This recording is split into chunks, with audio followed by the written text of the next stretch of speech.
ሰላም ጤና ይስጥልን። ከዚህ ቀደም በሁለት ተከታታይ ክፍሎች የምንገበያየውን ተሽከርካሪ ሻንሲ ነምበር ወይ ደግሞ ቬሂክል አይደንቲፊኬሽን ነምበር በመጠቀም የተሽከርካሪውን ስፔሲፊኬሽን እንዴት ማወቅ እንደምንችል አይተናል።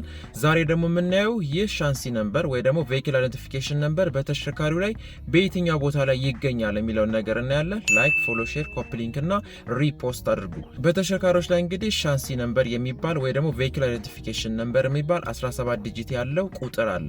ይሄ ቁጥር እንግዲህ ልክ ሰው ልጅ አሻራ እንደምንለው ማለት ነው። ይሄ አሻራ ለኔ ብቻ ነው የሚያገለግለው፣ ለማንም ሊያገለግል አይችልም ወይ ደግሞ ማንም ሊኖረው አይችልም።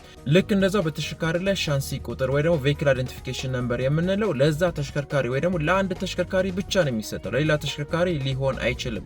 ይሄ እንግዲህ በተለያዩ ቦታዎች ላይ ሊገኝ ይችላል። በሁሉም ተሽከርካሪዎች ላይ ማለት ይቻላል በተሽከርካሪው ዳሽቦርድ ላይ በግራ በኩል ማግኘት እንችላለን 17 ዲጂት ያለው ሻንሲ ነምበር ማለት ነው።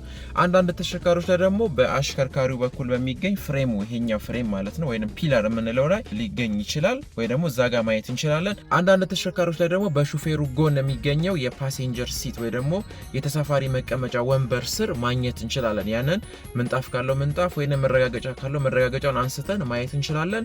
አንዳንድ ተሽከርካሪዎች ላይ ደግሞ የሞተር ኮፈኑን ከፍተን ወይ በግራ ወይ ደግሞ በቀኝ በኩል በፕሌት ተለጥፎ ልናገኘው እንችላለን። አንዳንድ ተሽከርካሪዎች ደግሞ ዊል አርች ወይ ደግሞ ዊል ሃውሲንግ የምንለው በፊት ጎማ ወይ ደግሞ በኋላ ጎማ ጀርባ በኩል በሻንሲው ላይ ስታምፕ ተደርጎ ልናገኘው እንችላለን፣ ወይ በግራ ወይ በቀኝ በኩል ማለት ዊል አርች የምንለው ነገር አሁን በምስሉ ላይ እንደምታዩት እዛ ጋር ማግኘት እንችላለን።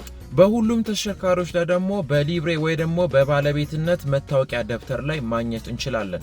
ነገር ግን የባለቤትነት መታወቂያ ደብተር ላይ የሚገኘው አንዳንዴ ሊሳሳት ይችላል። ስለዚህ እዛ ሊብሬ ላይ ያየነውን እና አሁን በጠቀስኳቸው ቦታዎች ላይ በግንባር መስታወት፣ በተሳፋሪ መቀመጫ ስር፣ በተሽከርካሪው ፒላር ላይ ኮፈኑን ከፍተን የምናገኘው ሻንሲ ጋር ተመሳሳይ መሆኑን ማረጋገጥ ይኖርብናል። ስለዚህ የምንገበያየው ተሽከርካሪ ላይ ሻንሲ ነምበር ወይ ደግሞ ቬሂክል አይደንቲፊኬሽን ነምበር በእነዚህ ቦታዎች ማግኘት እንችላለን ማለት ነው። ለዛሬ እንግዲህ መረጃ ልሰጣችሁ የመጣሁት በዚህ ጉዳይ ላይ ነው ማለት ነው። ምናልባት መንጃ ፍቃድ ኖሯችሁ መላመድ የምትፈልጉ ሰዎች ካላችሁ ባዮ ላይ ስልክ ያለ እዛ ላይ ደውሉልኝ።